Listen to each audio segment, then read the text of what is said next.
You may have just heard Ellen say, "Take it away, Casey." What she really wanted to say was, "Take it away, Glenn." Unfortunately, Glenn Wharton has been slammed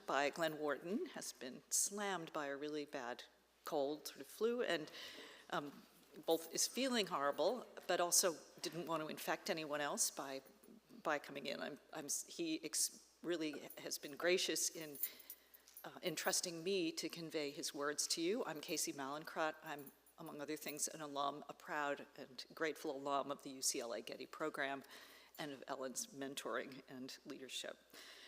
Good morning and welcome back to the second day of our symposium. As you see, the Art and Science of Feathers. We had a terrific day yesterday and we'll be heading into another wonderful set of presentations right now. I'm looking forward to the rest of the sessions this morning, and now I'm going to introduce Ellen Pearlstein, Professor Ellen Pearlstein, who's going to introduce the first speaker, Melanie.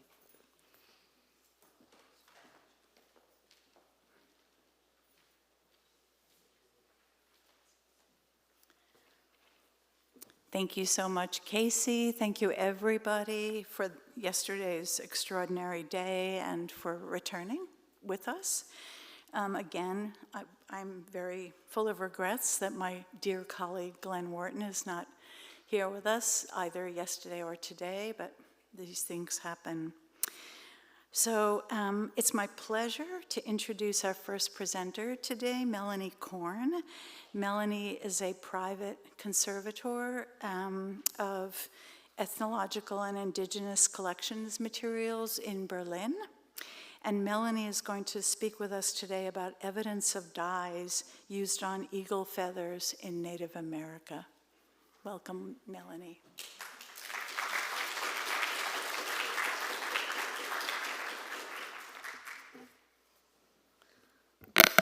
Hello. I think it works. So, yeah, first of all, I would like to express my gratitude to Ellen and the organizers of this symposium. It really is a great pleasure for me to participate and to be here today and talk to you.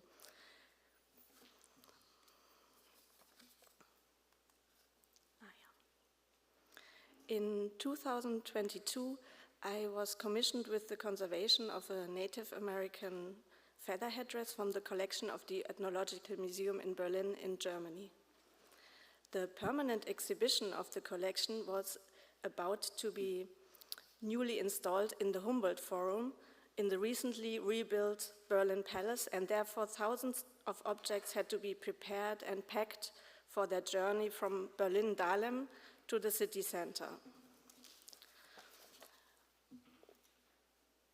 When I saw the headdress from the Hidatsa with the catalog number 298 for the first time, I was really surprised because in my career I have seen a lot of dyed feathers, but never before dyed eagle feathers.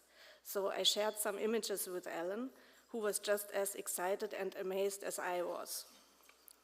When working on this headdress, I had to constrain my curiosity due to deadlines and a tight time frame. But through a fantastic collaboration with my dear colleague Jens Matuszek, who you see there, he's a passionate social anthropologist specialized in the material culture of the Great Plains. It was possible to analyze its making, the materials it consists of, its function, and in which occasion it was worn. So all the findings I will present in the next minutes represent our joint effort. So let me tell you more details about this fascinating object. Duke Friedrich Paul Wilhelm of Württemberg, a German naturalist and explorer, brought this headdress to Europe after his second expedition to North America between 1829 and 1832. In his list of objects, he mentions a magnificent headdress of eagle feathers from the Big Bellies, the Grand Ventre from the Missouri, from Wolf Chief. In his further records, he refers to the Hidatsa in the plains area on the Missouri River Valley, near the confluence of the Knife River as previous owners. In 1867, The piece was inventoried in the ethnological department of the Royal Art Cabinet in Berlin. Since 1873, it belonged to the collections of the Ethnological Museum. This early dating in the late 1820s makes it the earliest example of its kind still in existence. The headdress consists of 34 long flight feathers which are attached to a textile cap. The textile and the feathers are dyed in red color. 15 feathers are on the left and 18 on the right side. They are all slightly curved, and only the feather in the center is straight, which reflects the position on the bird. The feathers are tail feathers from the golden eagle in the juvenile stage. They have a large white rump that diminishes in size as they age, so the white areas become brown. Golden eagles have a total of 12 tail feathers, and only the one in the center is straight.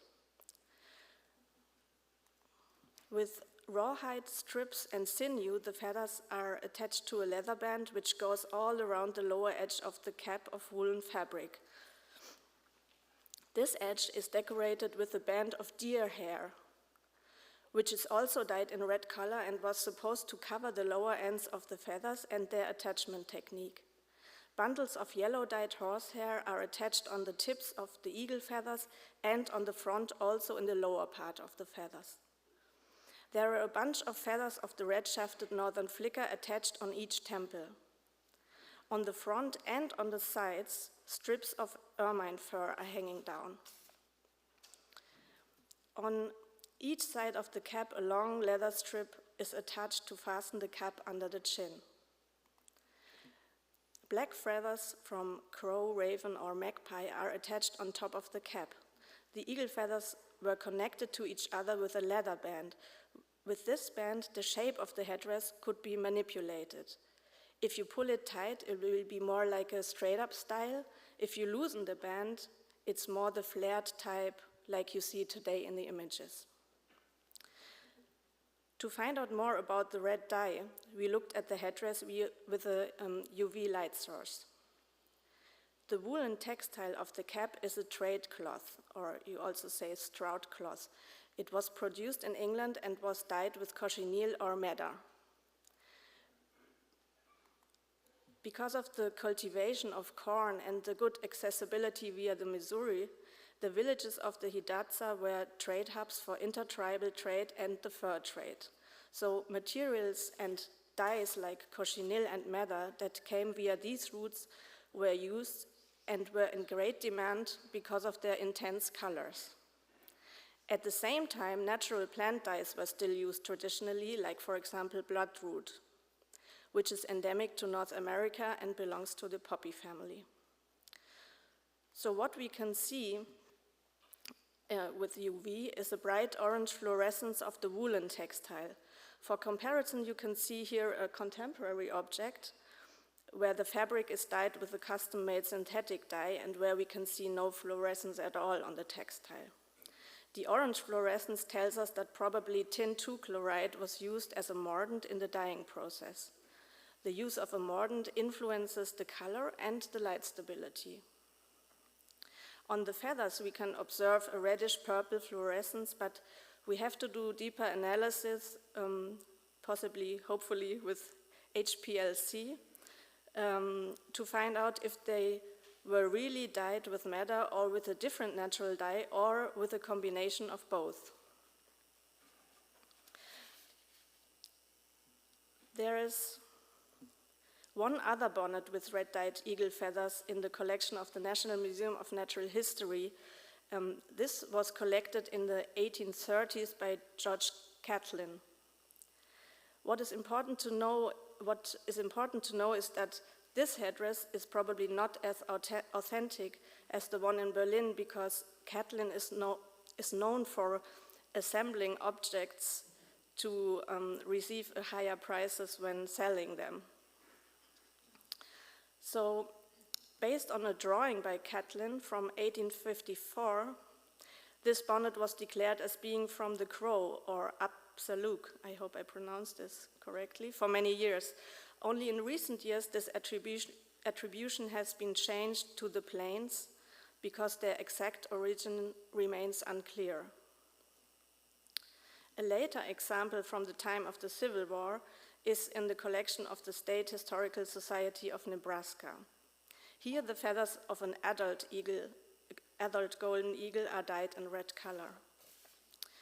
To find out who was entitled to wear bonnets with red-dyed eagle feathers, we looked at buffalo robes with depictions from around 1820. On one example from the Peabody Museum, the war party leader is wearing a bonnet with red-dyed eagle feathers. And also on a robe from the Musée du Quai Branly in Paris, we can see dyed eagle feathers worn by someone with a chief's coat and a ceremonial pipe. On this robe from the Linden Museum in Stuttgart, Germany, we can see the Mandan chief Mato Tope with a bonnet where some of the eagle feathers are dyed red.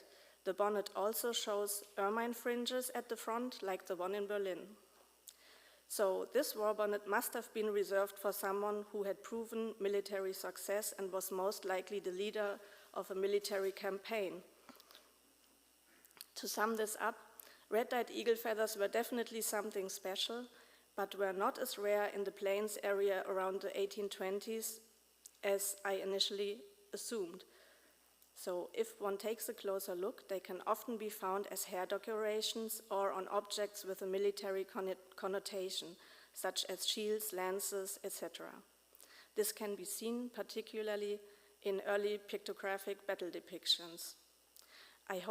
I deeply hope that we can do further analysis to find out more about the red dye on the headdress in Berlin in the future, and I thank you very much for your attention.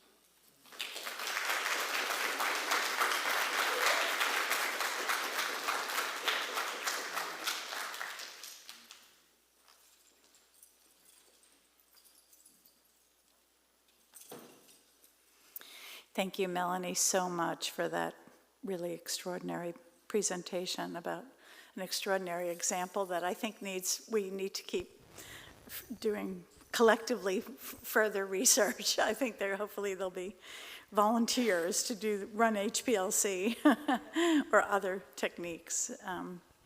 Now it's my pleasure to introduce Bradley Marshall, whom many of you, I think, met outside, certainly through his regalia, his extraordinary regalia.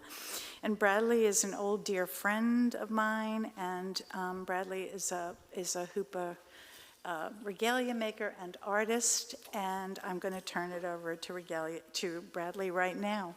Yeah. Okay. How do I make my slides through? This guy, is that, well, everybody's been using this. Okay. So, yeah, let's see, if we go like that. Okay. That's your first slide? Yeah. There we go. And you'll see your follow-up here. Okay. Yeah. Thank you. Well, good afternoon, everyone. I didn't really plan on what I was going to say, so it'll be good. I guarantee you that. I would first like to say to everyone I've known for all these years, I first got to know so many of you as colleagues when I was at the Hearst Museum or working with EPA. So over 20, 30 years, I've known so many of you. And through my lifetime, knowing y'all, you've taught me so much. It's always been an honor to hear what you've had to say, to learn about your passions, to see your knowledge, and to answer all the crazy questions or dumb questions I've had, to always be there and help me in my journey of life, in my journey of appreciation for all the stuff that we find in museums today. I truly thank you. And I think I've moved from looking at you all as colleagues to looking at you guys as friends. So I definitely thank you for that opportunity in my life.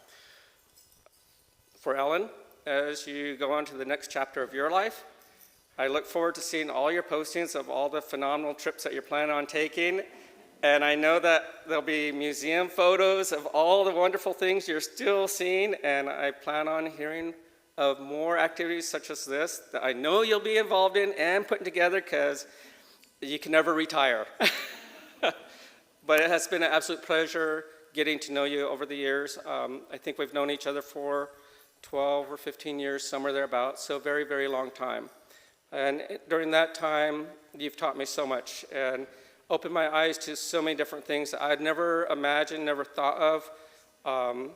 You helped me see feathers and the world in a different concept. So I truly thank you. And I do truly feel that you are a close friend that I can always count on. So thank you guys. So with that said, again, my name is Bradley Marshall. I'm a member of the Hupa tribe, descendant of the Otham tribe, which is southern Arizona. It's on the border of, let me start my time, otherwise I'll babble on for a very, very long time. Southern Arizona, and a descendant of the Karuk tribe, Northern California. And then there's some other stuff mixed in there, which I may not know all of the different mixes, but I'm considered a regalia maker from Northern California. I have been pretty much all of my life. And so the question is, what is a regalia maker? And what is the function of a regalia maker? There's a couple different types of regalia makers, at least in my eyes. We have regalia makers that train to learn how to make the objects of ceremonial use, cultural use, religious use. And then you have those that are born knowing. And I was one of the ones that was gifted with born knowing. So I've never had formal training, never had training of any sort. A lot of the stuff that I create comes through dreams. It goes into an area that is difficult to express how it happens. But if I dream about something, say with flicker feathers, a couple days later, I'll find flicker feathers on my work table, and I have no idea where the heck they came from. But things just kind of show up. So I'm considered one of the regalia makers that just knows. I'm 56 years old, which is kind of hard for me to fathom how did that happen.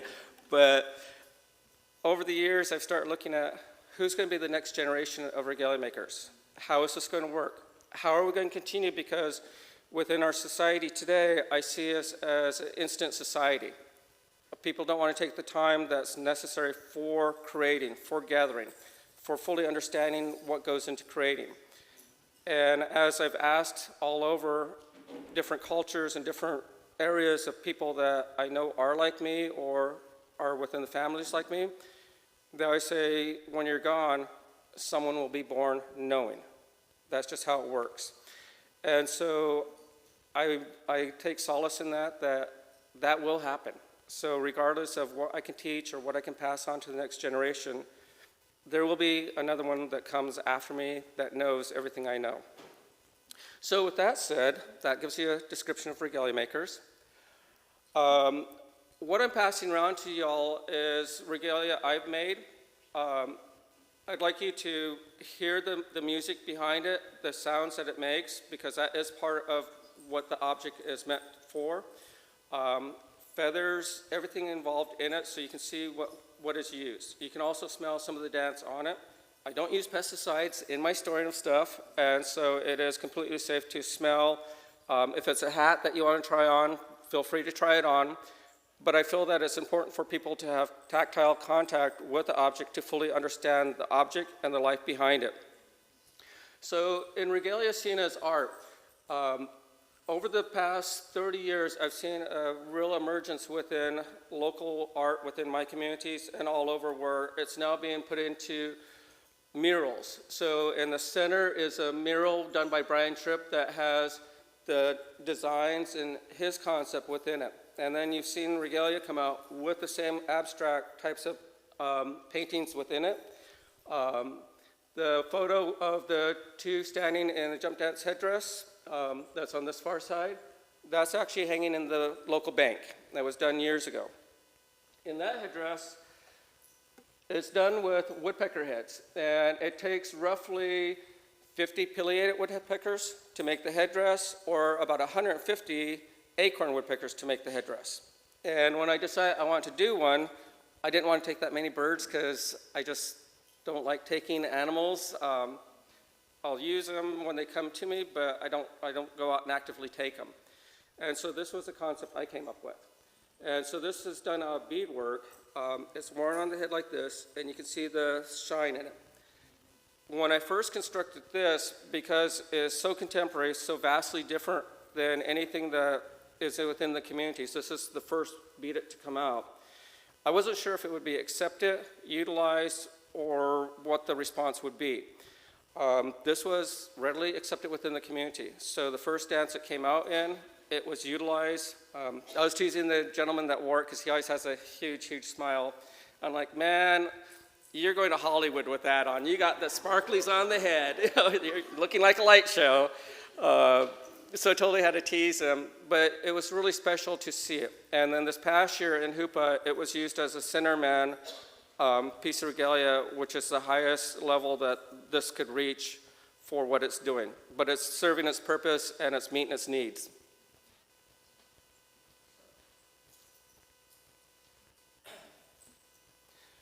So regalia as art, I think it has completely transponded what we look at as art today because it is involved in so many parts of our lives. And got to hurry along.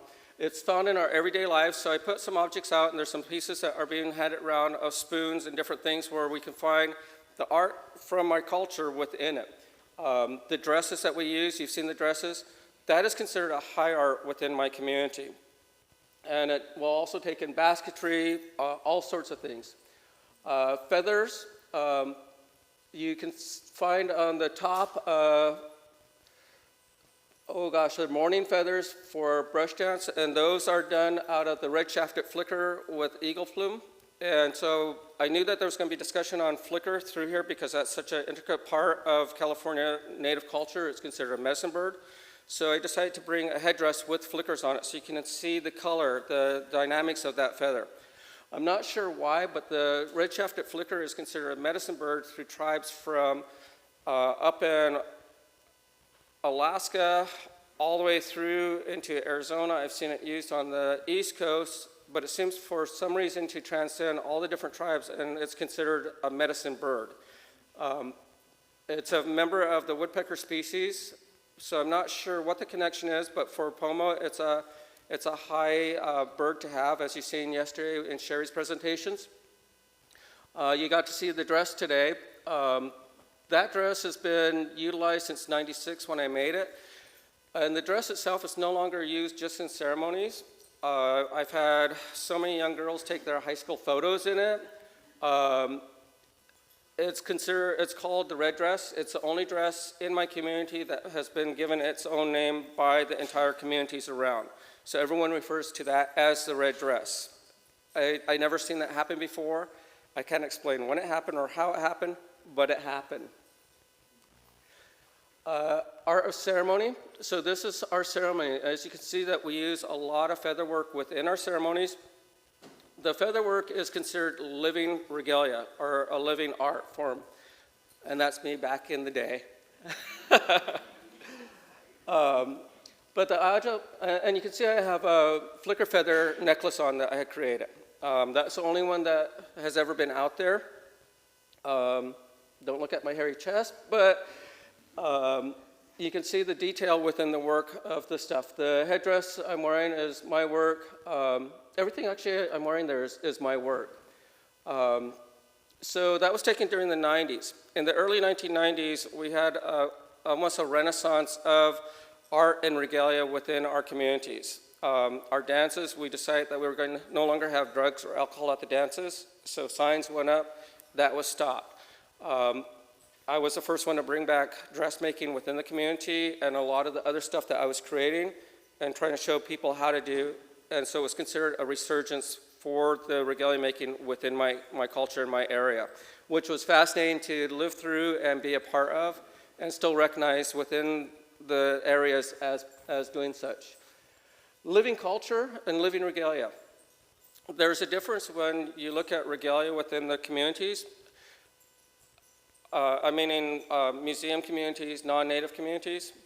Regalia for us is considered a living art form. And so I have to be in a good place when I'm creating an object because my spirit is bringing that object to life. And so that object is now considered a living object. So although I may use wolf hide, this is a condor feather, Go ahead and pass that around. There's another one going around. But utilizing animals within our ceremonies, each animal has a specific purpose within the ceremony or a function within our community. And there are stories within our communities about why those animals are used, how they're used, the purposes behind them. But also, when we breathe life into these objects, I realize that when I'm sending something out in the world, I have to be in a good place, I have to have a good heart, a good soul, because that life is going to transcend my life.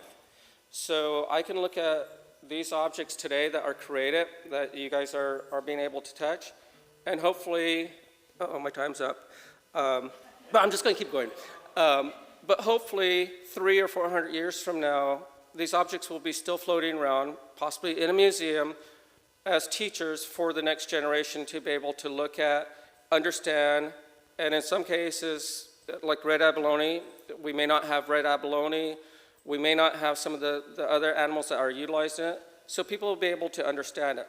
But for myself, I realize that I'm a blink in time, but these objects are going to live so much farther beyond me. So that's a concept of living culture within the regalia. For us as a people, we are a living people. The regalia is still part of our lives, and so we change through time. And so we start augmenting the regalia and adding new things into the pieces, such as the beaded headdress that's going around. That's something different, that's something new. But I'm not living in the 1700s, the 1800s. These things are now readily available to me. I'm kind of messing my words there, sorry. And so I can put those in there. When you go back to museum collections, you'll see dresses. The Hearst Museum, which I worked at for a while, had a beautiful dress with red yarn woven into it. And the date of the dress was pretty much first contact from my area, which was about 1850. So red yarn came into the area and was automatically integrated into the regalia, which still lives today, which is pretty incredible. So museum collections, I think I may have been at the Southwest Museum on this one before it transferred to Autry National Center, doing some studying within museum collections. I want to talk a little bit about collections because I think that collections are so important. And you gave me an extra minute, thank you. Museum collections are so important, and the changes that I hear about and I see going on within our society, within Native collections, really has me nervous because I see museum collections as world collections. I see museum collections as dynamic collections. I'm always awed when I walk into a museum and I can look at ancient Egyptian collections. I can walk in and see Aboriginal collections, collections from all over the world. And then if I find a basket or a piece from my area, that makes me a part of the world body, a part of the collectiveness for world cultures. And so I'm hoping with the changes that are taking place, that we don't lose our collections within the world collection. Because I think it would be really sad to be able to walk into a museum and not be seen as a part of that world dynamic, not to be recognized within that facility. So that's what I got to say on that one. Again, this is regalia. We've seen that. Everyday objects, you have some objects that were passed around and can see the art that has gone into the object. Anytime the object is augmented with the person's thought, soul, or what they're seeing into it, and they can express it to me in a way that's different, unique, as you can see in the spoons, I see that as a high-level art. And I cherish those pieces because it tells me so much about what that person sees or how they're viewing the world around them. And where's Sherry? This is my homage to Sherry Smith-Ferry, who you seen yesterday. So with this exhibit, I worked with Sherry a number of years ago on an exhibit. Sherry had asked me for use of my collection, which is probably a little bit bigger than it should be, an almost hoarder-style collection of Native objects. But I have one of the largest photo collections out of the area, sound recordings, and immense regalia collection, most of which I made, baskets I've collected over the years. And so working with Sherry, we came up with this exhibit. The exhibit I thought was absolutely a phenomenal exhibit, but it really went to how a museum could work with a Native person to interpret the collections itself and what they see, how they see the world around it. At the bottom in the middle, that's my feather box. And so I thought you guys might like to see what a regalia maker or a creator's storehouse looks like, a storeroom. I don't know how to classify it. I just call it my feather box. But that's where I keep all the different feathers, all the different resources I have available to me to continue working on stuff. Sherry, would you like to say anything? You called me like 4 times, so.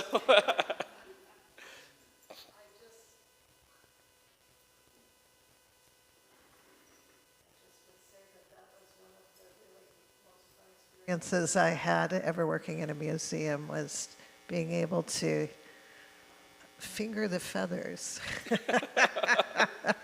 and just enjoy the beautiful world that lives up north and within you, Bradley. Well, thank you. So it was a great exhibit. And with that, I know my time's up, but we also know I would go over a bit. I'm a jabberer, so but I'll go ahead and end with a quick little song. For us, a song is a prayer. It's asking for happiness, asking for joy in the world. Unfortunately, I sound like a toad, but that's okay.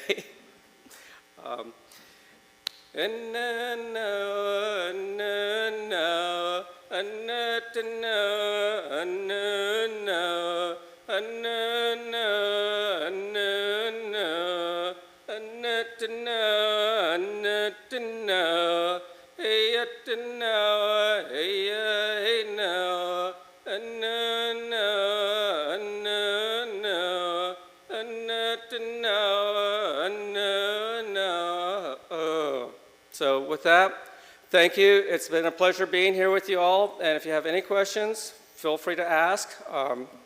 And thank you.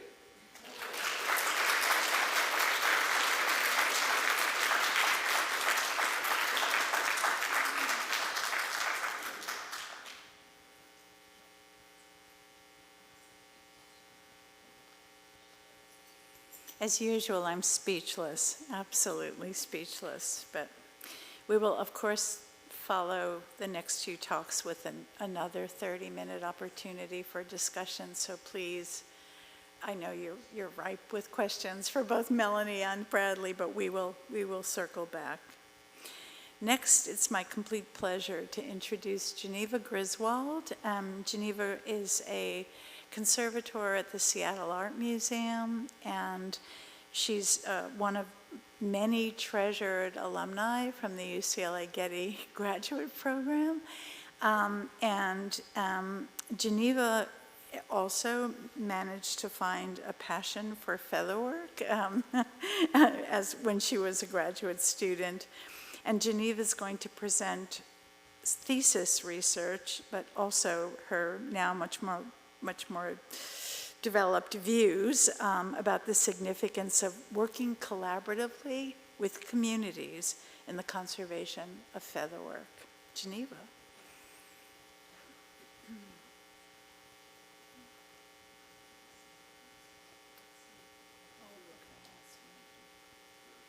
Perfect. Thank you for letting me know.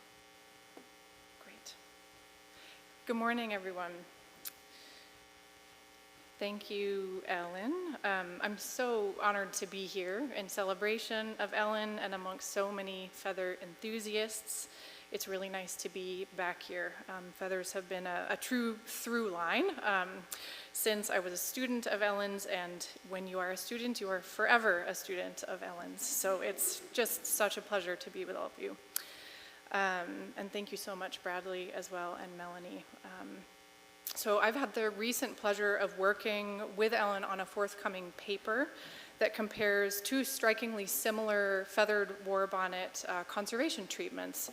One that occurred in Italy, and Ellen actually ended her presentation yesterday with images of that war bonnet, and one in the US. and the influences and outcomes of consultation in each project. So treatment of the headdress in the United States was the topic of my 2014 graduate thesis, which was titled Conservation of a Plain-Style Tuscarora Feathered Headdress. And it discusses the investigation and treatment of a war bonnet headdress held in a small university museum. The headdress is characteristically plains in style, though we've seen throughout our days that that can take many different forms. This one is composed of a brown wool hat, a beaded brow band, and a cotton and red wool trailer that supports 95 immature golden eagle feathers. The headdress was owned by John Green, also known and described in the record as Chief Silver Eagle of the Tuscarora tribe, Iroquois Nation, in present-day upstate New York. Green, however, was a resident of Grass Valley, California, and the object file contains these images of Green wearing the headdress and regalia in 1948, or thereabouts. Research yielded a second image of a John Green, potentially wearing the same headdress, taken in 1923 and published in this 1973 autobiography. According to the museum record, the headdress and accompanying regalia were gifted to a friend upon Green's death in the 1960s and subsequently donated to the Valine L. Smith Museum at California State University, Chico in 1985. There, it is categorized as a communication artifact with the subcategory personal symbol. The item's description does not account for the trailer, and it undercounts the number of feathers, noting 31 compared to the 95 observed. The headdress's condition was undocumented when acquisitioned and marked needs stabilization when cataloged in the year 2000. Treatment was proposed by the museum's then director so that it could be exhibited alongside the regalia to engage the student community in Green's story. And the headdress did indeed need stabilization when received for study in 2013. Many feathers have nearly bare rachies, while detached and distorted barbs, red wool fibers, frass, and webbing clothes moth casings were scattered and embedded throughout. Deteriorated golden eagle feathers, which are legally protected in the US, are complicated to clean and repair in such a way that conservation intervention is legally and ethically sound, retreatable, and visually unobtrusive. For the conservator, consultation and sustained collaboration with source communities is necessary to inform and to privilege Indigenous traditional knowledge about the care of cultural items. And this can include access, handling, treatment, display, as well as correcting records. At the time of this project, consultation was informed by compliance with the 1990 Native American Graves Protection and Repatriation Act, or NAGPRA, which provides a process for Indian tribes, descendants, and Native Hawaiian organizations to request the return of ancestral remains, funerary belongings, and cultural items held by museums and other entities that receive federal funding. And this is a screenshot of the consultation database, which is a voluntary contact list intended to facilitate outreach and exchange as it appeared in 2014. And I wanted to note here that this tool, as well as additional consultation resources, were included in the recent NAGPRA legislation revision that was effective January 12th of this year, 2024. And this revision, among other changes, requires that consultation and informed consent about all stages of research and display of cultural items be undertaken by those stewarding these collections. And this is shifting consultation practices anew. So I hope we can further address these changes and reflect, all of your experiences in the audience as well. Collaborative methodologies have been discussed in journals and conference proceedings throughout the last 30 years. These models continue to mature, but more recently to formalize. The School for Advanced Research developed guidelines for collaboration in 2019, or updated in 2019, and standards for museums with Native American collections in 2023. And both of these publications are available on their website. Meanwhile, the American Institute for Conservation hosted a very well-attended online course called Building Collaborations Between Museums and Indigenous Communities that occurred in 2021 and still remains an important resource. War bonnet headdresses, which are widely misunderstood and misappropriated, as Ellen described, benefit from cultural knowledge about their intangible aspects to contribute to an awareness of priorities for care. And treatment may be tailored for preparation for repatriation to fulfill community needs. In this case, consultative research with Tuscarora community members, cultural centers, genealogists, archivists, among many others, sought to clarify this headdress's provenance and meaning. Yet discussions resulted in an incomplete picture of community value. Green is a common Tuscarora surname, spelled both with an E and without an E at the end. However, the title Chief Silver Eagle was not recognized, and in fact the title's authenticity was questioned because titles are typically passed on. Consultants did not comment on the feathers or priorities for care. In this case, consultation was prioritized, yet resulted in the war bonnet and its treatment telling a largely museum story. Outreach to conservators informed approaches to feather repair, including local loss compensation testing with toned Japanese papers, Tyvek, Rime, and silk, cellulose pulps cast in molds, and filling losses with sacrificial feather barbs.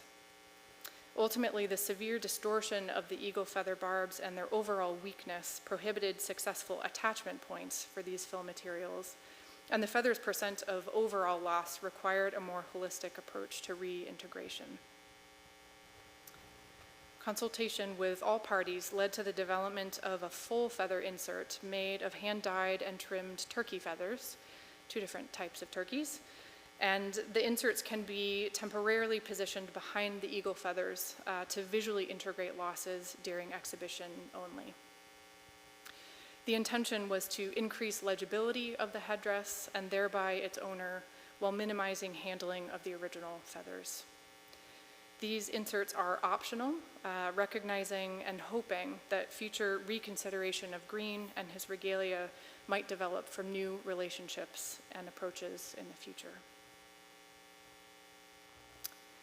In addition to preparation of the insert feathers, treatment included overall dry surface cleaning, inorganic pesticide residue analysis, stabilization of the silk ribbons and red wool textile, humidification and reshaping of the wool hat, bead stabilization, and constructing a mount and a storage box.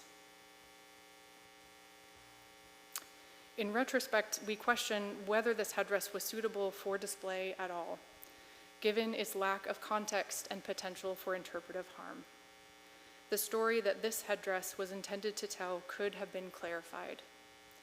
Was the exhibition context about Green as an individual, about war bonnets more broadly, or something else? Given its poor, albeit stable appearance even after treatment, is the headdress as a visual symbol of identity and respect irreparably altered? And does display of the headdress add yet another obfuscating element to its history? Collaboratively pursuing answers to these questions could have better guided treatment decisions and interpretive strategies, as we know that neither are neutral acts. Lastly, it is prudent to examine the beneficiaries of such resource-intensive conservation work, which, in the words of Miriam Clavier, a conservator, writes, fails to facilitate the preservation of conceptual integrity or cultural significance.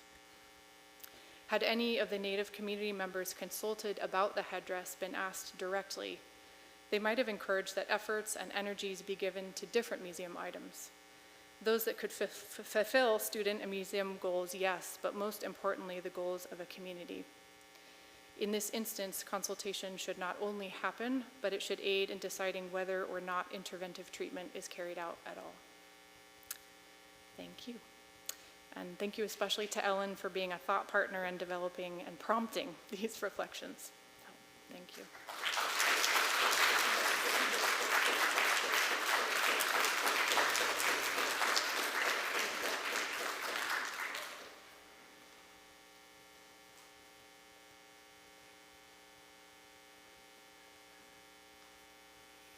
Thank you to Geneva for the ever extraordinary work and just articulate, beautifully articulate presentation that really brings us all together on these issues. Okay. It's now my pleasure to introduce our final presenter, Vincent Laudatory Beltran. Vincent is a conservation scientist here at the Getty Conservation Institute. And Vincent has generously listed all of the co-authors on this work, but we definitely selected him to present it. So Vincent's going to present about virtual recoloring of feathers using tunable LEDs. Vincent.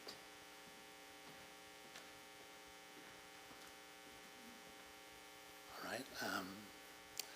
As Ellen said, I put all the co-authors on here. It was definitely a team effort. So Ellen was obviously a huge part of it. Adam Foster from the Academy Film Archive, who's here today. Kirsten Opstad, who was at the time at UCLA Getty. She's at Penn now. And also Kirsten Opstad, formerly at LACMA. We all kind of brought our skills and our expertise and interest together to make this work. On behalf of my authors, I also wanted to add that it was a real pleasure to work with Ellen on this project, and we were very happy that we can contribute to today's presentation, or today's symposium. So I'm going to start by talking about gallery displays in natural history museums. Here we see two displays at the Natural History Museum of LA County. On the left is the mammal dioramas, and on the right is the Hall of Birds. And these contain creatures that are extinct and endangered and thus irreplaceable. They're also on semi-permanent display, and their colorants can change with exposure to light. So as a response to this, the American Museum of Natural History started a project in 2013 to look at physical recoloring of mounted taxidermy mounts. And then in 2018, they had a second project which looked in part at the restoration of color in feathers. And Ellen and I both served as advisors on that project. When we think about physical recoloring, there are certain challenges that come into play. Are the colors matching well? Are they adhered well? Are they not going to cause damage to the object? And are they reversible? In addition, is physical recoloring appropriate for the object? And that's an obvious question, particularly when we speak about indigenous materials. And here we see the flicker feather headdress, and we see a Hawaiian feathered cloak. So having these discussions with the American Museum of Natural History, and I also wanted to call out Parnay Riedler, who was there at the time. It was a really big part of the discussion. Ellen and I decided to work in parallel with AMNH to look at virtual recoloring as a technique. So the inspirations for these were many, but the Harvard Rothkos were an obvious one. The Harvard murals by Mark Rothko were on display in the 60s and 70s. They had faded significantly, and they were put in storage in 79. But for this exhibition in 2014-2015, they wanted to bring them out of storage and do a virtual recoloring using a camera projector system. So in the upper right, we can see scientist Jens Stenger displaying how this works, and we can see the different versions. So on the left is the faded version, and on the right is recolored. And I should say, at the end of every day at 4 p.m., they always turned off the projection so you could see that transition from recolored to faded. A few years prior to that, in 2011, there was a paper that was put out by Françoise Vinot, Guillaume Korn, and Bertrand Laudatory, who is here today. And they were looking at how to mix LEDs in order to recolor objects. On the left, we see a red Fode, which is the pristine version, the one that has its color. And the 4 iterations to the right are a faded red Fode that they've recolored using combinations of LEDs. So from this paper, this really was a direct link to what we were doing. And it was of interest to us to think about how LED technology has changed from 2011 to today. So just a quick discussion on the types of LEDs that are available. The majority of LEDs is just a single LED, and here I'm showing just a static white. You can start to combine LEDs, and here I'm showing a tunable white, which has both a warm and a cool, so you can adjust the color temperature. And you can get even more complicated. You can start doing tunable color, which has at least 4 LEDs, red, green, blue, and white, and it allows you to access the full gamut of colors, including whites and pastels. And as you can imagine, as we start adding LEDs, the control becomes complicated. Here are the types of LEDs that we employed in our study. We were using Ketra LEDs, and you can see a cross-section. The 4 LED combination is in that silicon dome at the bottom. And you can see underneath there's all these electronics that are trying to help you control this lamp. And one of the reasons that we chose Ketra was they had a relatively easy user interface to allow us to change colors. So we can control it either white and pastel, so probably focusing on color temperatures, or we can look at the full gamut. So I can use a color picker, or I can actually enter in color temperatures. I can do red, green, and blue. So your typical LED would only have a single spectral power distribution, and that spectral power distribution is the fingerprint of that light source. Ketra and tunable LEDs aren't like that. So here's the Ketra tunable LED spectra, SPD for 3000K, and that same lamp, I can make it just red. So I can really shift and I can play with the spectral power distributions. Ketra also has a feature called vibrancy, which allows you to make white light using different recipes. So here again, I'm showing that 3000K, it has a 0% vibrancy. It's using the white LED in order to create the white light. If I increase that vibrancy to 100, it's changing the recipe, and it's now mixing red, green, and blue in order to create that white light. It's still 3000K, but it does things that you'll see in a few slides. So our setup had a tripod established in front of the object, and on that tripod we put our Ketra LEDs both at the top and on the table to allow us to illuminate from above and below. We also had a lamp positioned off to the side to counteract the spillage of light behind the bird. And then we employed cinefoil wrap around the lamps in order to help us shape the beam. And Kirsten Opstad was really helpful in this because she just really had that expertise. And then finally, we employed a fixed 3000K LED. So this one is not tunable, but it gave us some options when we went through our recoloring process. So here's one of the birds that the Natural History Museum of LA generously loaned to us. This is a cardinal, and it's faded. You can see the kind of like a pristine version in the wild. And our first thing was to play with the vibrancy. And again, this is playing with that SPD in order to get some kind of change while keeping the color temperature the same. So you can see that as we increase the vibrancy to 100%, it starts to bring out some of those reds and some of those oranges. And then we extended it and started to look at the full color gamut. And here's us now extending beyond just using white light. So looking at the second test that allowed us to look at the full color, we were masking the bird in order to have some parts of the specimen not change. And here on the left, we can see how we're not masking. This was always a scary situation to see this bird in front of us. But then we started masking the bird, and we were using that fixed 3000K LED, and it allowed us to create these windows and we could shine white light on specific parts of the bird that we would overlay so they wouldn't change at the same rate as the other parts of the bird. So here what I'm showing is a video in the center that shows this transition from faded to full colored.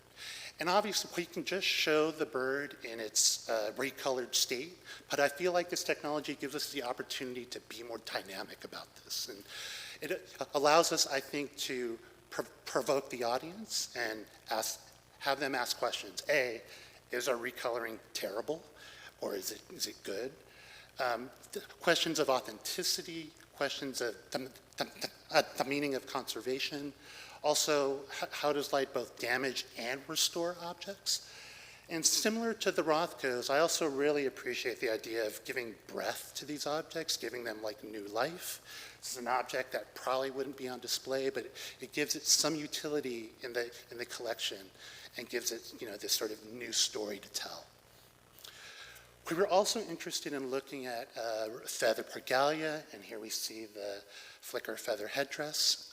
Obviously, it's a lot more complicated than the cardinal because there's so much detail involved. So we looked at playing with vibrancy again. So this is 0% vibrancy. As we increase the vibrancy to 50%, we start to bring out some of those oranges. And if we go even more, we see a bigger effect all the way to 75%. And again, this is changing the spectral power distribution of that white light. I think an important question for us is to engage the stakeholders, and engage the makers of regalia, the wearers of regalia, those that are caring for it, and ask them the questions, is this appropriate for this type of object? Is this too much? But I think having that open dialogue is important for us. And I'll close just by speaking a little bit about our other work. Natural History Museum of LA has also loaned us eastern bluebirds, western bluebirds, also white birds that have yellowed over time. So we're playing with how to recolor these different types of colored birds. Feather regalia is something we're going to continue doing, and here we see a really beautiful piece from Bradley Marshall from the 1850s. We're also interested in being a little more quantitative about how we choose our color. And we're trying to use spectrometry and trying to find the optimal SPD to bring back the color appropriately. And then finally, it's of interest to us to see how this might apply in exhibitions. And I think this really has an opportunity to increase the types of stories that we tell, increase these curatorial tools, and do it in a way that's really dynamic and engaging for the audience. So thank you very much.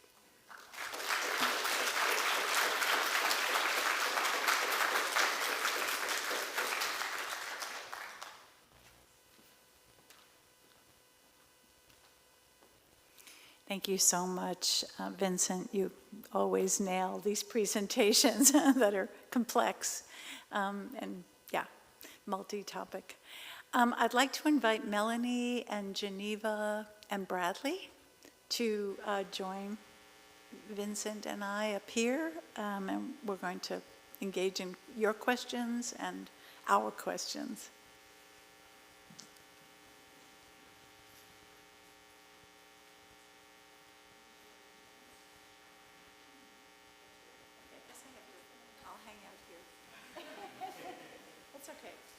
There's a mic. I don't mean to be at the podium, but there we are. I don't know. Anyway, that's okay. So, yes, but I won't have a mic. Oh, you put your Okay, we'll share. Thank you. No, that's fine.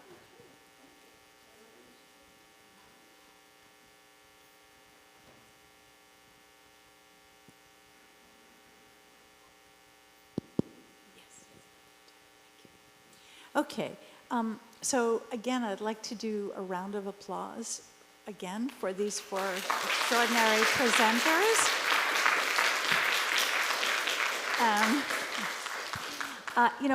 I think that I can only imagine that we have questions for each other, and I keep seeing in these four presentations this kind of extending, abiding topic of color in feathers and how we interpret authenticity and meaning in feather coloration when it can be a fragile and fugitive aspect of regalia, of taxidermied specimens.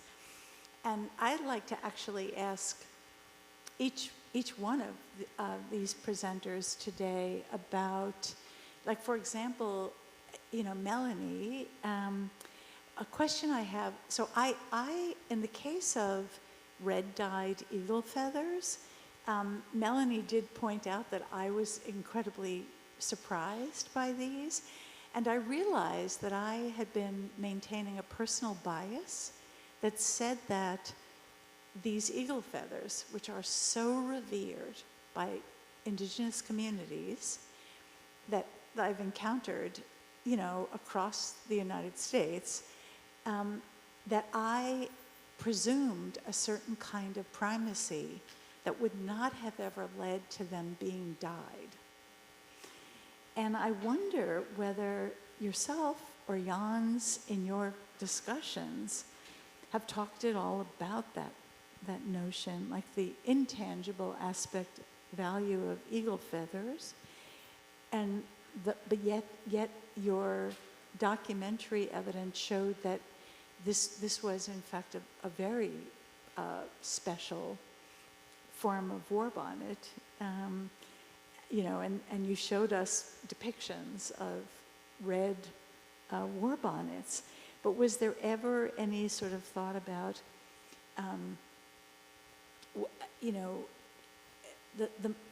the further meaning of this red, beyond an undyed eagle feather?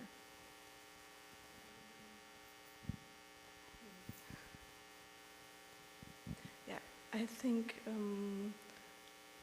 we both, after what we found out and we saw on those ropes, we both thought that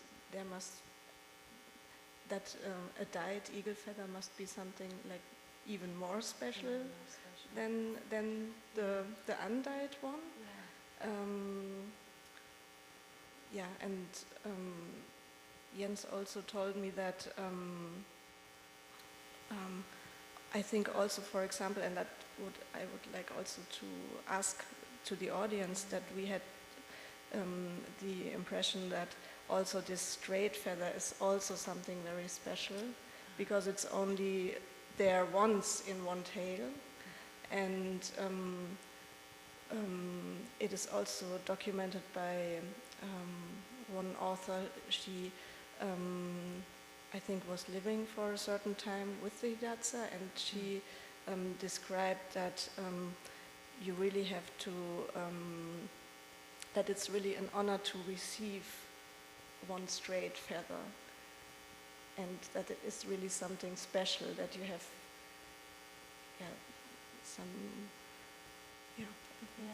So in fact, it clearly is.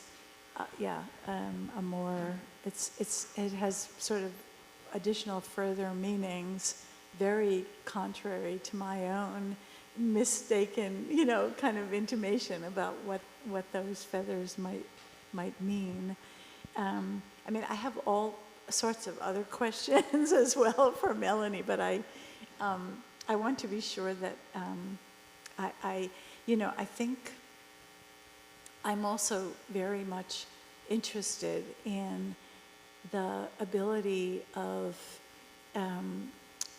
those of us who live in the current United States, to cultivate and work with indigenous community members. And I know this is something that is very respected in Europe, and also something that people in Europe want to do, and are somehow, there are so many, there are so many obstacles, distance and cost, and all of these obstacles, and so I'm also grateful to Geneva for kind of pointing out, and I'm grateful also to Bradley for pointing out that you want your regalia to belong to the world, that your regalia belongs all over Europe, and it belongs to be accessible all over Europe.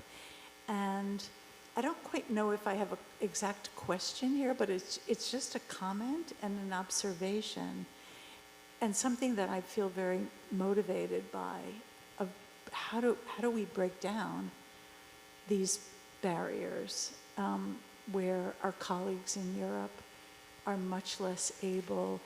How do we model the way in which conservators and conservation scientists can be working with indigenous community members as directly as possible, when I think nobody in this room can for 1 minute doubt the importance of these communications in our deepened understanding, right? Nobody in this room now, after this day and a half, can doubt for 1 minute that we don't have multiple kinds of knowledge to share and exchange, and that understanding is deepened. So I throw that out there actually as a question for all of you, perhaps, to be considering. Do you have any thoughts about how this process could be made more international?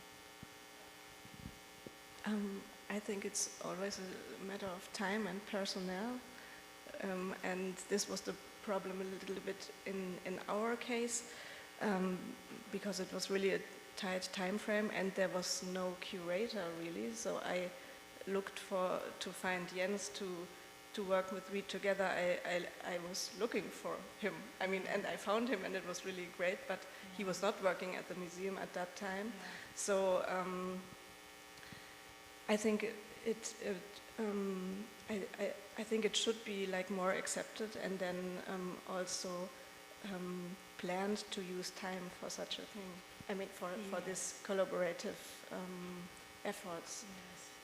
And I think everything is in a process. I think now that the Humboldt Forum is installed, there are more and more projects which do these kind of collaborations. I think it was a special situation also when preparing, but maybe my colleagues from Berlin can also say something about it later.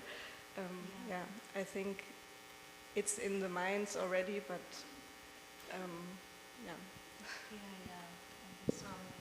May I do a comment on this, Ellen? Yes, please. Really, I'm so happy and so proud that Melanie has been able to carry out this conservation treatment, which is really awesome, because this is a piece in the collection I took care of for a long time. The real bad thing is that the curator at the time when I was there, Peter Baltz, really retired a long time ago, and there was really a lack. And this was a tragic situation for Melanie, but it is a situation that often happens also in other museums. Point one. Point two is that often curators or directors or whoever are on staff who don't have the knowledge about the collections, because as you know, Ellen, it takes so long time.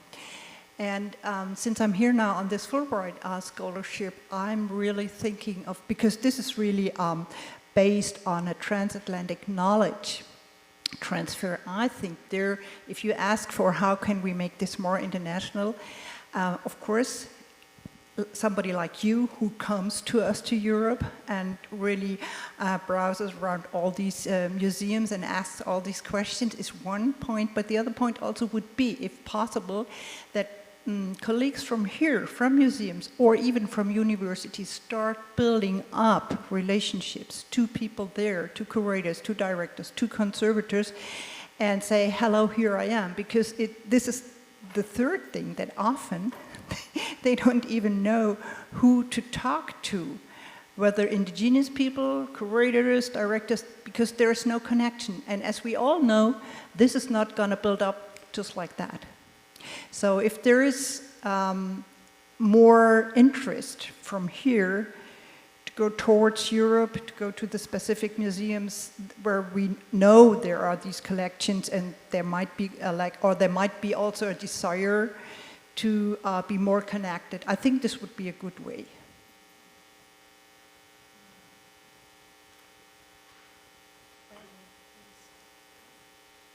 So on working within communities and going specifically to Native communities, what I experienced when I worked at museums was people coming in to view collections and being pigeonholed to that collection.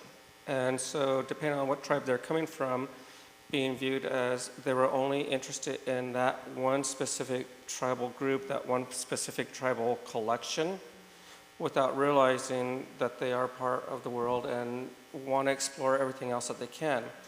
And so in cases when I was at the Hearst Museum, it's the Hearst Museum, it's one of the largest collections in the country, a fabulous collection, and there's great people that were there and that I'm hoping will come back to life at some point in some fashion. But when I had tribal groups come through from, say, like Alaska, out on Charlotte's Island, the group came in and I was told by one of the main curators at that time that they were only to see stuff from their area. That's all they were here to see, that's all they were interested in. And I just shook my head and figured I'm going to do what I'm going to do, which I usually do. And so from seeing their collection, I took them through, showed them the ancient Egyptian collections, the cobras that were mummified laying on the tables, the stuff from Greece. I just took them through the collection and an unplanned journey, just kind of meandered through the collections with them. But at the end of the visit, they felt a stronger connection to that facility, a stronger connection to what they've seen, that they weren't seeing just as, but they were included to everything. And then with other people, I talked to them about, is there a possibility for the institution to work with that tribal group if they have their own museum to bring collections to them? Because a tribe may have stuff just from their area, and they're out in the middle of nowhere. I'm literally in the middle of nowhere. I have to drive an hour and a half to see a movie. I'm pretty much in the sticks. And there's children that grow up there and adults, kids I went to school with years and years ago, that the big journey for them is just going to the neighboring community, which is an hour drive away. They may not have a car, they may not have transportation, so they make it there once during the year, but that's a big trip for them. The kids that are in the schools there, they don't have those opportunities to travel.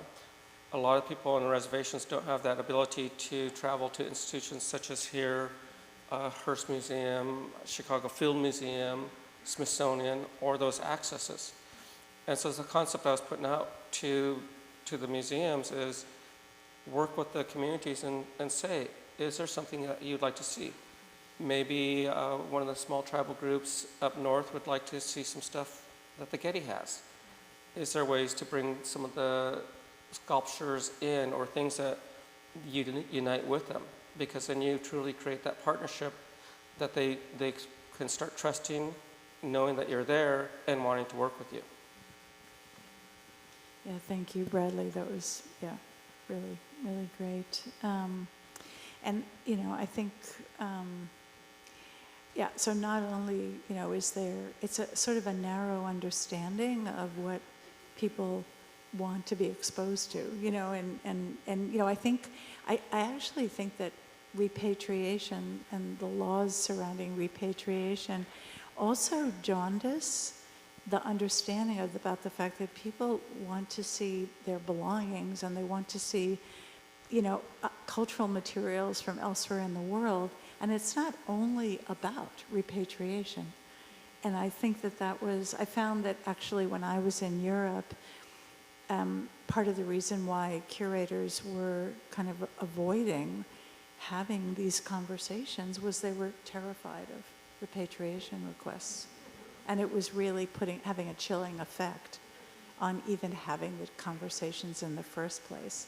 And that's not all that it's about. It's not only about that, even though it's very important. But, So, I don't know if anybody has any other kind of remarks about this kind of global versus local kinds of sharing that we're talking about. I don't know, Geneva. Yes, or you? Is there somebody there? Casey. Just a quick comment. I don't know, we are testing this in the coming 2 years, but this is Denver Museum of Nature and Science. We are collaborating with the Cheyenne, Arapaho, and the Kiowa, and building the collaborative relationship, and the members of those communities are choosing objects from our Plains beadwork, Southern Plains beadwork collection that we'll be sending to Oklahoma that will really be in residence for about 6 months, with the purpose that people in the communities in the area can come and study the objects. They can help guide us on what conservation treatment is or isn't appropriate. There'll be an exhibit over the summer of 2025 at First Nations Museum. But as I said, we're piloting this, but it is, I feel it's very gratifying to be in a position where we're able to send these things. Again, echoing comments several people have made, perhaps not in their talks, but that financial capacity is part of what drives this. And I feel particularly fortunate that we have that, but we will be reporting back. But I think it's really responding to so many requests to take things out of the museum, not have it be this set of hurdles. So thank you. I'm so glad you volunteered that, Casey. Yeah, I almost called on you, but yeah. Yeah. Just one remark. We had a visit, I think it was last year, from a Bribri family, Ali Garcia and his wife and his daughter. They came on behalf of the community to our museum to look at collections. And we were always concerned because we put up the gallery without consultation in conservation. There were consultations with the curatorial staff, but it did not trickle down to the conservation. So we always had concerns, was it appropriate to exhibit the skirt like this or like that? And he was like, you don't show our people. So why don't you show the Bribri people, the Bribri culture? You have Japan, you have China, you have North America, everyone is presented, but we are not. So for me, it was like a revelation. It's not only about appropriate exhibition, but being there, being in the world, like being present, being recognized as a community which has problems to survive, who has all kinds of issues, ecological, land-wise, staying a community, not disappearing. So for me, this was really an eye-opener, that it's not only about appropriate exhibition, but still being present and being recognized by visitors and by other countries and states. Yeah. And one remark concerning how we can include consultation in conservation. Julie Levinson, this was also an eye-opener because she said she scheduled in consultations into the budget of an exhibition. So we never thought about that when we did that. It didn't come into my mind that I can ask, we need a budget for that sort. So we just had budget for conservators coming in, but we never thought about, okay, we can ask for a budget to bring in people, and this has to be a substantial budget. So I think this could be something we could ask for, and which might solve some of the issues. Yeah, thank you. Yeah, thank you, Renee. Landis, yes.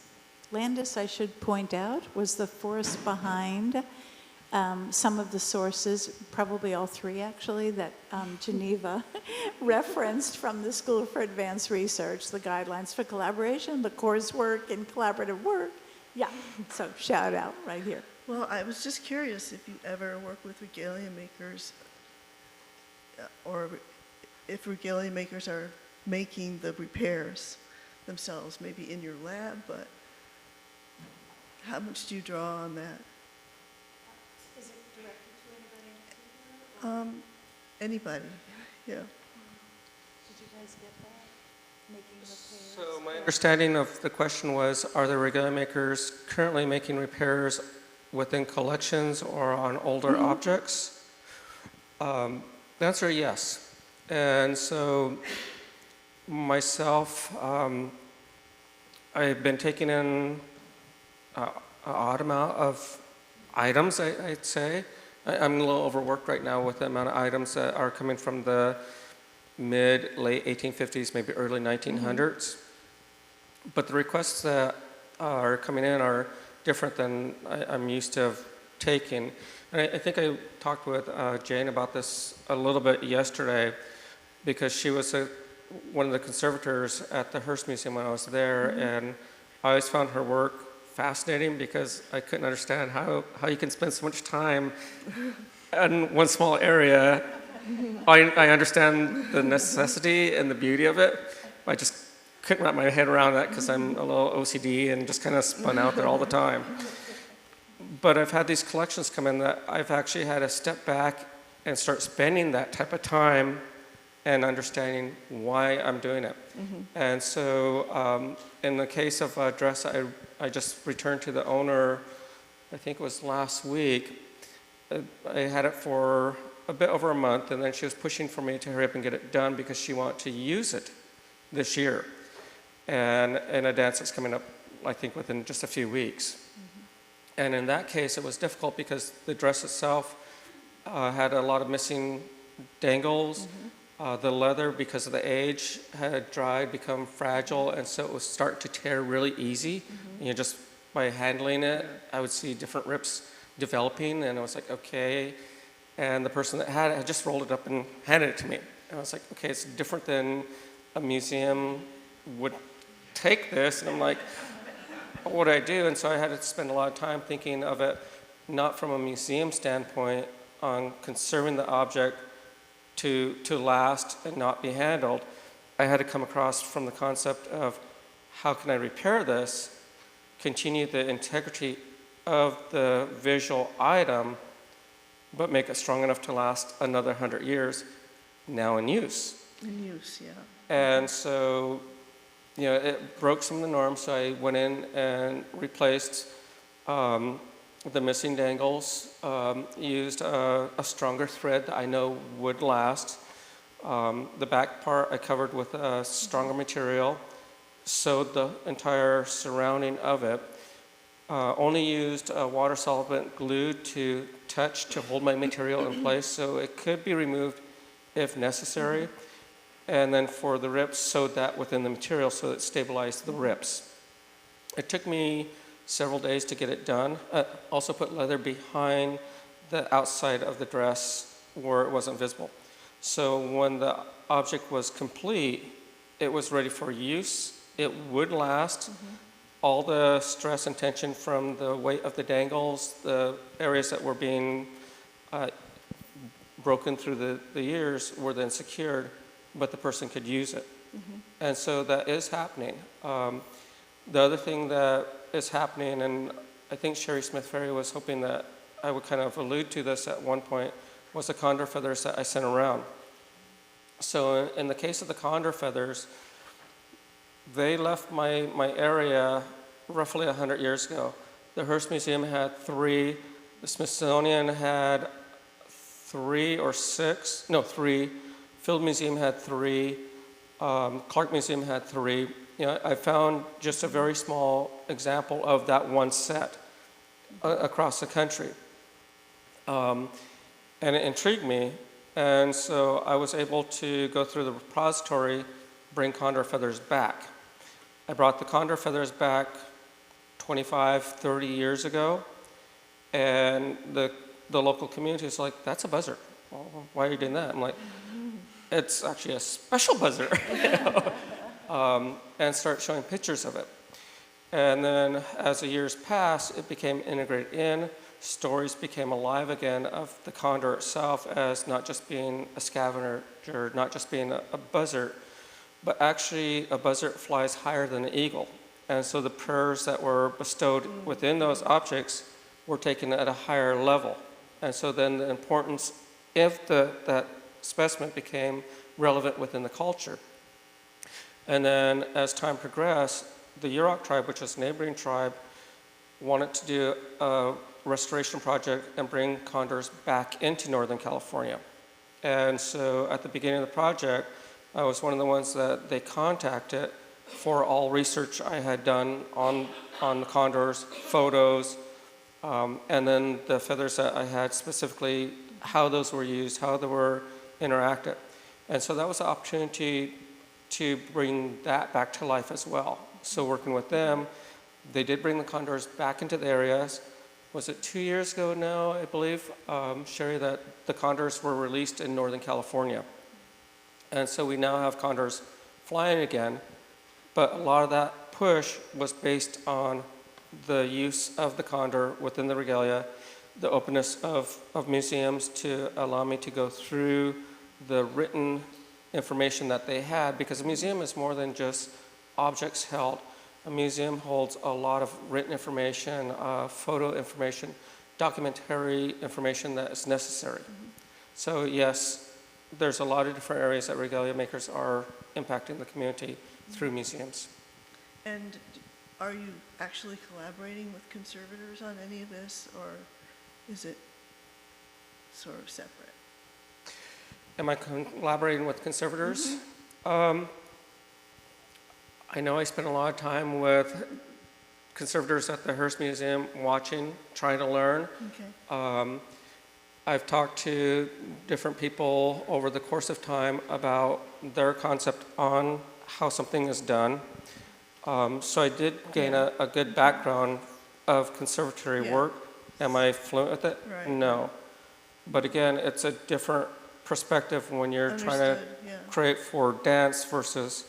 Yeah, go back into use. Yeah, it's just hard to explain, but I have talked to the conservators, and earlier when I was thanking people for their contribution to my life, you know, people like Jane helped me learn a lot more than I think she realizes, just by my ability to watch what she was doing, answering my silly or dumb questions about why you're doing it. But that, I think, has helped me as a regalia maker, as someone that wants to carry stuff forward, to be able to continue. Great, thank you. And if I can just add to that, I mean, you know, I think the ability to have this two-way dialogue is extremely important, because you, Bradley, I'm sure you learned a lot from, you know, the conservators at the Hearst, but in turn, they're learning a lot from you. So, you know, to have that dialogue present and as a part of the infrastructure, I think it would really benefit the field as a whole. I don't know. I think the thing that they remember the most is a Christmas party I put on. Yeah, two things. First one, Melanie's presentation brought me back to our project in Bean. So it happens that the insignia, 16th century colonial insignia we're working there, it includes red feathers from Aramacao, dye with cochineal, so it's red on red. So what's going on there with this maybe continental or half-continent meaning or importance? So maybe we should like have more reflection on this, just this fact, on, you know, like we add red to objects. So that's just a comment. I cannot go like deeper or forward, but it looks very interesting to me. And the second one for Vincent is it's a question. And I love the work, and especially because I like cardinals. But the question is, do you think we could make something similar?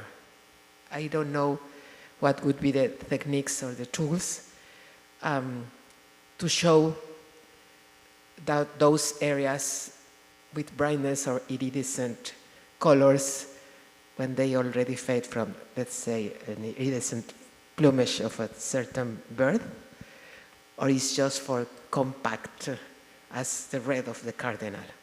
Like, I don't know if maybe in the future you could work with specific techniques or tools to do the same, but for iridescence or brightness. So you're asking if it can be only one small region that's recolored on a larger... Or a special, like I'm thinking, of course, on the quetzal, so not for the white, not for the red, but for the green iridescent. Yes, okay. Or hummingbirds. Yeah. Yeah. I mean, you know, I think particularly in the theater world, they're so flexible, and I think there are possibilities of making cutouts where you only focus the light on a specific area on the object. Yeah. I mean that when they already lost these the microstructures, so they lost the color, the structural color, because it is damaged, the structure is damaged. So with special visual lighting effects, we could like give this message. I think you understand what I'm saying. I do. You know, I think we have also talked about both regalia and other, you know, feathered items that have a wide array of colors, and how do we adapt. But we've also thought about this notion of structural colors, especially iridescent colors, where, you know, the angle of viewing or the angle of the light will render it really differently. And it's definitely a challenge. I mean, this is, in fact, this is one of the questions. I know we're getting shorter on time, but we're just gonna blab anyway. But I also think that it also makes me think about the fact that the performative aspect of this regalia is in movement. It's in movement. We keep hearing that, and our technique is designed for an exhibition, even though it can be an interactive one, and it actually has so many, you know, strengths as a technique. But this is also one of the reasons I want our community members, our indigenous community members, to kind of let us know their thoughts about the way color is being rendered.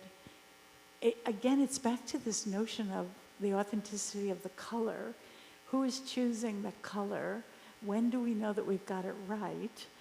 And is it okay if we're displaying things in static form, but we can, even if we refine it where we get smaller LEDs that can do more complex things, is this okay, you know? And we asked Bradley these questions, and of course, that's yet another thing, is Bradley is so interested in change and adaptation of everything that's around, like the extraordinary beaded, you know, headdress as opposed to pileated woodpecker feathers, you know, that he strongly supports the work that we were doing.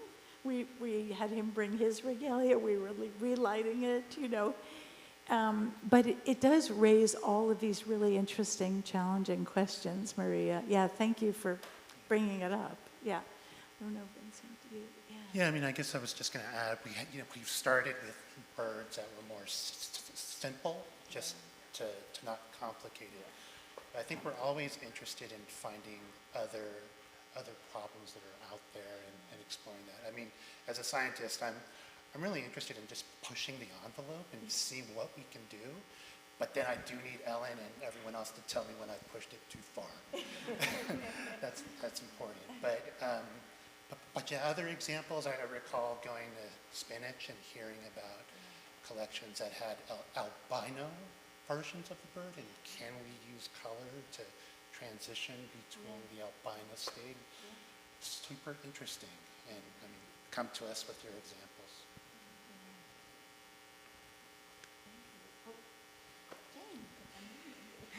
I just felt like I had to come down to assure Bradley how much I learned from you when we worked together, and then including this morning. I particularly wanted to thank you and Andrew for bringing your regalia here and bringing it alive for us, and bringing that attention to the importance of the movement and the feel and the smell of these things. And conservators have this privilege of getting to touch things that other people can't, but it's just a tiny piece of the world of these objects. And also, I wanted to give my appreciation for this session where I feel like you're bringing all the themes of the symposium together around the why, right?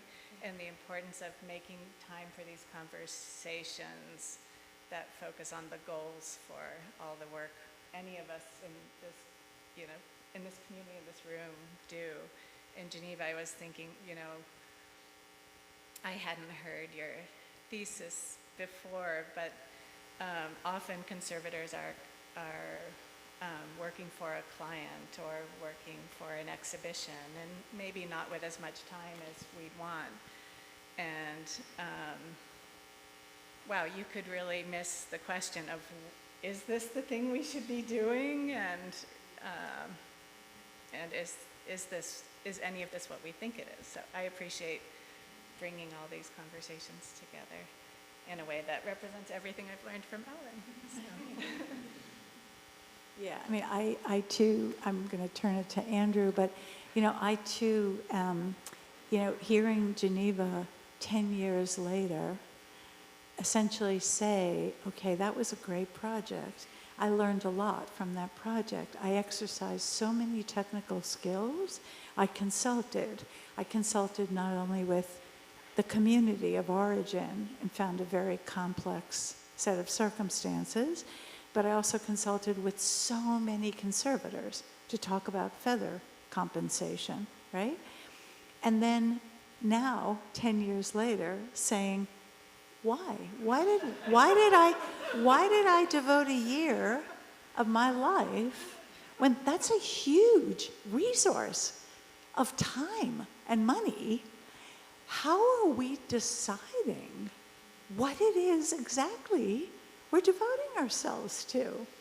How are we making these decisions? I mean, I know that this is kind of a bigger question that we couldn't, as Jane said, I mean, we couldn't fully explore over the full day and a half, but I was blown away. I mean, I was like, thank you, Geneva, like really, because it keeps all of us like thinking and critiquing and learning, and yeah. I think the one thing, can you hear me? That I keep thinking about, and I know I've mentioned it at many a table over the past day, is how NAGPRA may or may not be changing, and I hope and I believe that, I should not be making those decisions, that, authorship is legally now being transferred to those who should make decisions, but as, Renee and others have expressed, that structure within the museum who haven't historically prioritized that as the very first thing one should do, and moving away from the fear of repatriation and this sense of loss through that instead of, absolute gain and contribution. I really hope that we see collections move in that direction, and, perhaps it took a legal change to push us there, unfortunately, but I hope, we do, and of course it will take time, as we've seen, NAGPRA since 1990 has taken a lot of time to develop, and it continues to develop, but I hope we continue to see it change as well. Andrew. Well, I have a series of comments, and I want to say thank you, first of all, for everybody who I'm viewing, aside from feeling in this room at this time. As far as LED lighting and adjusting of colors, go for it. That's what the thimble represents. Back in the day, when thimbles and things were being brought in, it was emblematic of evolution of culture. This is why we are here. As far as conversations with people, tribes, clans, families, there's a strict protocol. Once we do this research for those protocols to be in place, we can have those conversations out of the symbology of that respect. And me being one that signs and omens every day for me. On the way here, there was this beautiful red tail circling Sunset Boulevard. I'm like, yes, there wasn't a crow this morning. It was the hawk, and I was blessed. I'd like to ask whomever here would like to share as a personal story of a bird that maybe has inspired you to this day, I would be honored.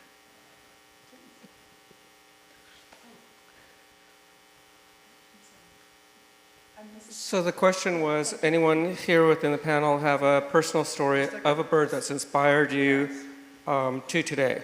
You, as So- individuals, individuals, like maybe you were somewhere in the Thule praying or just thinking about life and something came to you, or driving down the freeway and the yellow bird appeared, or something for you personally as ambassadors of culture and of preservation and of passionate people who are doing what you love, signs and omens that confirm that we all need to be where we're at this particular point in time.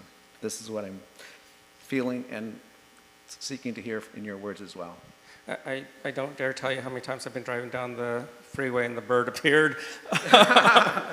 But aside from that, you had mentioned the red tail flying over when you're driving in today. I don't know if all of you have seen in the news. I caught it last night and I'm totally intrigued in it. But the Aurora Borealis, the Northern Lights, have been seen down into Arizona last night.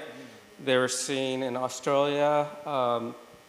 And so if you get a chance, they're supposed to be out again tonight. I'm not sure where you can see them from this area, but you know, to me that's something that's special. So as you spoke about the red tail, maybe that was also a gift, you know, who knows. But as far as the primary question that you had of a bird, in my culture, birds are extremely important in a number of different ways. The little spotted owl, he's the one that comes and tells us of death. It's not a bad sign, it's not a bad thing, but he's there to warn us that it's coming. So in the case of my grandfather passing away, he passed away before I was born. My mom still talks about his yard, which was fenced in roughly an acre around the house. The little owls came and they lined the fence posts all the way around the house for about a week. When her stepfather passed away, the little owl came outside of his window at night for about a week and was making the noise. And so he told his family he thought something was coming because the owl came to warn him. That was never seen as a bad sign. The owl was there to tell us to prepare ourselves, that that was coming. As far as general birds, I was brought up that driving down the highway, if birds start darting your car, you know, just getting in your path, to take warning because they're telling you that if you don't slow down, something's going to happen to you.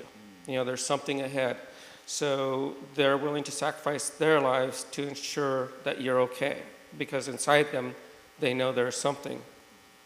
In another story, my mom, who is 87 now, talks about her siblings that were children, and this is back in the 40s or so. They went hunting with their father, and he left them with a fishing net to clean next to the river, so they were working on that. And he went on out in the woods to hunt. Well, this little blue jay started making noise up in the trees, and you know, blue jays, we always said that they're the tattletales. If you're out in the woods hunting, they're going to tell everyone around that you're there. It's just how they work. But the blue jay was making the noise, and then the blue jay got down in the path of him, and it was just darting back and forth, in and out. And so her stepfather figured that he better go back and check on the kids because the blue jay was trying to tell him something. And when he got back, he seen a flash flood had come through. And 2 of the kids made it across. The third was starting to get swept out and was trying to hold on the net to save the net. And he went in to get that child to save that child. So the blue jay was a way of notifying him of the disaster that was taking place. So birds do have a place within our life beyond the regalia that they're used for. I guess if I could share a quick story. So in our Getty labs, you'll have windows that have this beautiful view of LA, and there's a small ledge. and we're often working very hard at writing and trying to meet deadlines, but occasionally you'll have birds roost just on the other side of the window. So there's just a centimeter or two separating us. I swear the whole lab just turns into kids, and you just want to see the bird. And I think thinking about your stories, like, yeah, it's like an opportunity for us to take a break and think that there's something beyond our experiment, our paper. I'm from Berlin, and Berlin is a big city, but it's also a very green city. So when I wake up in the mornings here, I hear cars. And when I wake up in Berlin, I hear the birds. So I do a lot of bird watching in our garden because there are a lot of birds and a lot of noise from the birds. And I really enjoy that, and my favorite bird is the blue tit, which is a very small bird, and they are breeding quite frequently in our garden. And I also already convinced my husband not to buy a cat because I would like to enjoy this also the next years. I am an active cat chaser outer for that very reason. But I live in the Pacific Northwest, and we have an abundance, I don't think this is on, but I hope you can hear me, an abundance of bald eagles in particular, and there's a pair that roosts or nests in the park that I run through and walk through, which is right on the water where orcas pass, and it is such a privilege, not always to see them, but to now recognize their calls. It's, yeah, I feel very humbled by their presence. Thank you. I will share one more story, actually, and then I think we'll close because I know we're pushing on lunchtime, but I have had many amazing bird interactions across my life, and but most recently, my husband and I live in Santa Monica, not very far from here, but in, a pretty urban part of LA. And we have a back patio. We're very blessed. And I always gaze out this window, this large windows that separate my living area from this patio. And in recent weeks, a red-tailed hawk has descended into my patio. Have you seen it, Christine? You've also seen it. Okay, Christine and Susan are my neighbors. That's why I'm asking. Okay, anyway, but it has descended into our patio. It's landed on a chair. It's peacefully remained there for a few minutes, and then it moves on, perches on the divider between the patio and the street. It lands there, it resides there, and then it takes off. And I saw it as a harbinger of all of this that's happening. Yes. So, Yes. thank you for the great question, Andrew. Yeah.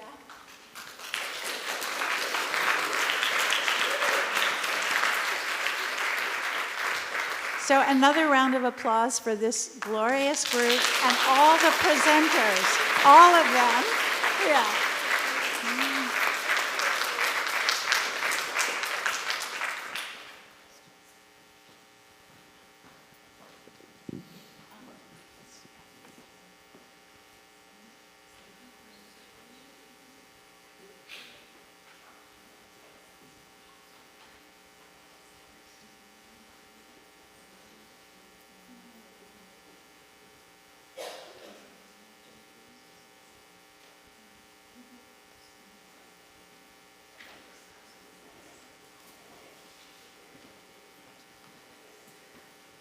That was such a wonderful panel, such a wonderful set of presentations, and to start with, have started yesterday with Cindy Alvitre's very engaging and thoughtful land recognition to the bird to the stories of the birds that Andrew invited. It was a really wonderful bookends.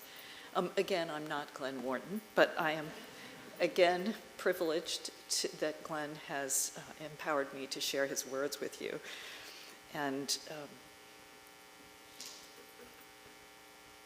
what Glenn really wanted most primarily to share with you is the importance of Ellen and Ellen's work. So Ellen's fascination with feathers began with her work with the Maidu community members 30 years ago to understand their regalia held in the Brooklyn Museum. After arriving at UCLA in 2005, she was invited to collaborate with Jim Druzik at the GCI Museum Lighting Lab to study feather coloration.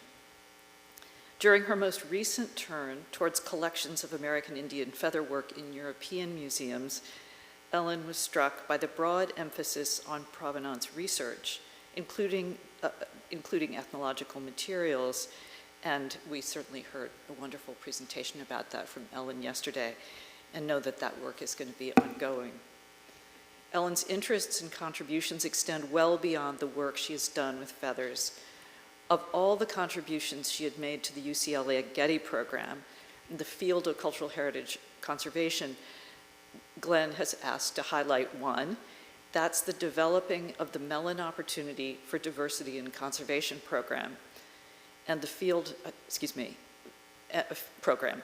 Working with Nicole Passarati and Bianca Garcia, this program provides summer workshops for BIPOC students who are interested in gaining experience in the field. To date, 85 students have participated in these workshops, and 13 have entered conservation graduate programs. And this has become a major gateway for marginalized students to become professional conservators, and we all have Ellen to thank for that, among so many other things. At this moment of transition, with Ellen leaving the UCLA Getty Conservation Program, we're also looking forward to the future. The program recently hired 2 new faculty members, Dr. Thiago Puglieri, and and Dr. Caitlin O'Grady, who specialize in conservation science and the conservation of archaeological materials. Currently there is a search to hire someone, well, no one can take Ellen's position, but someone to start a new path.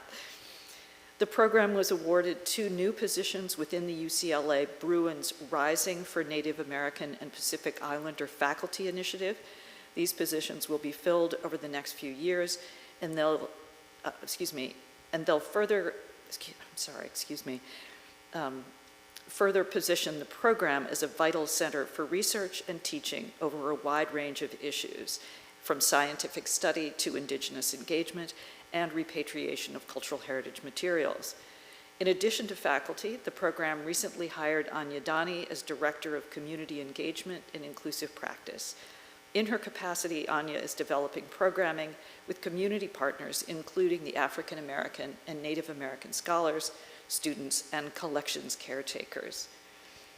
Stepping out of Glenn's shoes for a moment, I want to say that speaking as alums, as one of the alums, I am joined by alums in our desire to support Ellen's legacy, which is the incredible accomplishments of the students that the program has developed and brought into the conservation world. And to that end, we're going to be hosting a series of online reunions and working to develop resources for current and future students in the program. In sum, back to Glenn, there's a lot going on in the UCLA Getty Conservation Program, and he suggests that you look at the website for updates, including Zoom lectures and programs. If you'd like to know more about the program, please email Glenn. He would be delighted to respond to any of your questions. And as a few thank yous, we want to thank the Getty Conservation Institute again for hosting this symposium, for the wonderful hospitality of coffee and meals and that delicious, wonderful dinner last night, for the sponsors who provided support for our speakers, including the UCLA Getty College of Social Sciences, the UCLA Coates Institute of Archaeology, and the UCLA School of Education and Information Studies. And thank you to everyone who has come to LA and come to this conference, presenters, and most of all, of course, thank you to Ellen, who is going to have a last word. But a big round of applause for Ellen.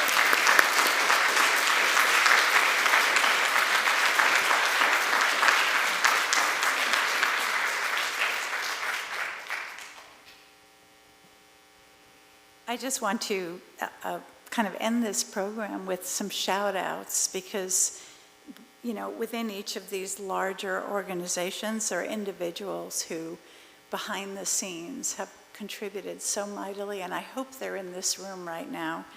I'd like to do a shout out to Sarah Abramson, art history student at UCLA, who kept all of this seamlessly together behind the scenes. Please help me thank Sarah. I'd like to thank Maria Cummings, who is the assistant to Tim Whalen, director of the Getty Conservation Institute, who managed things like bringing the parrot yesterday onto the Getty property, to bringing Bradley's regalia and gloriously spreading it out for our delectation during this meeting. I mean, I cannot tell you how tirelessly she worked to make us feel as absolutely welcome as possible. Maria?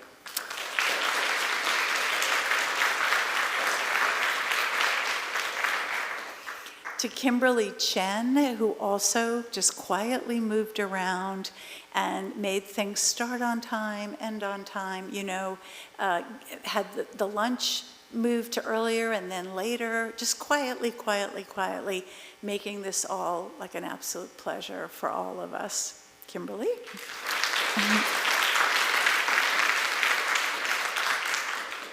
And then there are a number of students and research associates and beloved Mellon team who helped in many, many ways. I'd like to do a shout out to two of our graduate students, Cheyenne Caraway and Michaela Rollins, who registered all of you in.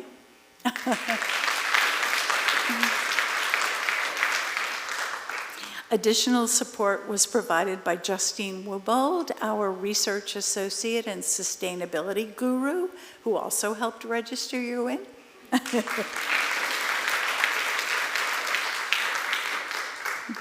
The consummate wonderful Bianca Garcia, who was timekeeper for the presenters. And Bianca is the program manager for the Mellon Opportunity, and she and I worked together with Nicole Pesserati, who you also saw kind of moving around, registering, doing all kinds of behind-the-scenes things to help. Nicole.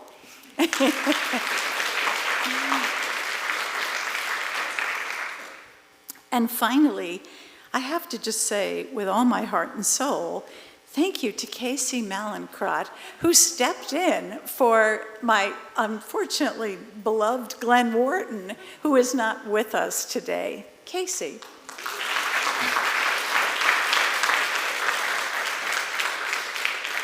And I guess we'll just end by my saying thank you so much to all of you, presenters, attendees, all of you, because I really feel like this is a shared community of people who have cognate kind of passion for featherwork, but also values and friendship, understand the gift of friendship and good hard work. And thank you to all.